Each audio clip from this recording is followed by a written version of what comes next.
Hello everyone, welcome back to my channel. आज का जो मेरा टॉपिक है जिसके बारे में मैं डिस्कस कर रही हूँ वो है पास्ट टेंस। पास्ट टेंस में जो 4 टेंस होते हैं उसके past simple tense, past continuous tense, past perfect tense and past perfect continuous tense, उसके बारे में। जैसे कि ये तो इधर सब्जेक्ट दिए हुए हैं, फिर मैंने जो उनकी वर्ब है, जैसा कि आप जानते हैं कि जो पास्ट सिंपल टेंस होता है उसमें वर्ब की हमेशा सेकेंड फॉर्म यूज की जाती है। तो जैसे मैंने यहाँ पे डू लिया तो डू की सेकेंड फॉर्म होती है डिड।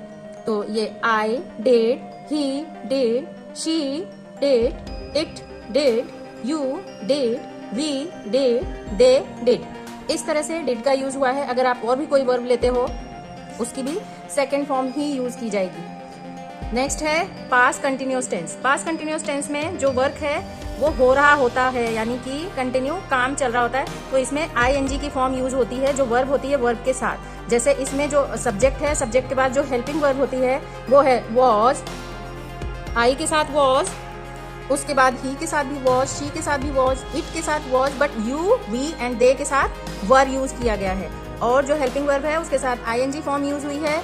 तो कैसे बनेगा? आई वॉज डूइंग, यानी मैं ये काम कर रहा था। पास्ट की बात है, पास्ट में ये काम कंटिन्यू हो रहा था, उसके बारे में हो रहा है यहाँ पे बात। तो I was doing, he was doing, she was doing, it was doing, you were doing, we were doing and they were doing also. तो ये हमने 2 टेंस की बात की, past simple and past continuous tense की। पास्ट सिंपल में जो verb है उसकी सेकेंड फॉर्म है, और जो कंटिन्यूअस टेंस है उसके अंदर जो वर्ब है उसमें ing का यूज हुआ है, यानी वर्ब के साथ ing का यूज हुआ है।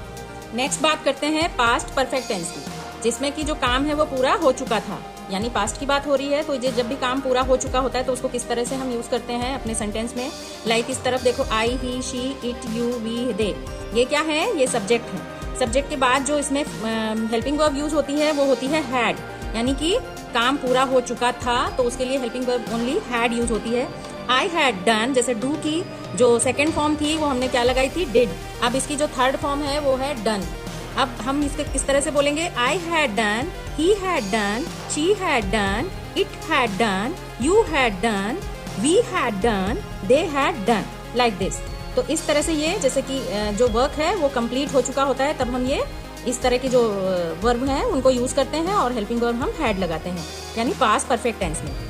पास्ट परफेक्ट कंटिन्यूअस टेंस में जो हेल्पिंग वर्ब होती है वो होती है हैड बीन, यानी कि इधर तो ये सब्जेक्ट लिखे हुए हैं और ये had been doing, he had been doing. अब हमारी जो डू थी फर्स्ट फॉर्म, उसकी सेकंड फॉर्म थी डिड, थर्ड फॉर्म थी डन। अब यहाँ पे जब कंटिन्यू में काम हो रहा है तो डूइंग, यानी कि डू जो वर्ब है उसके साथ ing जोड़ दिया गया है, तो इसके साथ हो गया I have had been doing, had use हुआ है, आई हैड बीन डूइंग। तो इस तरह से सारे सब्जेक्ट के साथ, जैसे they had been doing, we had been doing, you had been doing, it had been doing, she had been doing. इस तरह के आपको अगर ये वीडियो मेरी हेल्पफुल लगी हो और ऐसे ही और भी वीडियो देखने की वो हो तो आप मेरा चैनल विजिट कीजिए, उसमें टेंस के बारे में डिटेल में वीडियो डाला हुआ है। Thank you very much for watching my video. Thank you.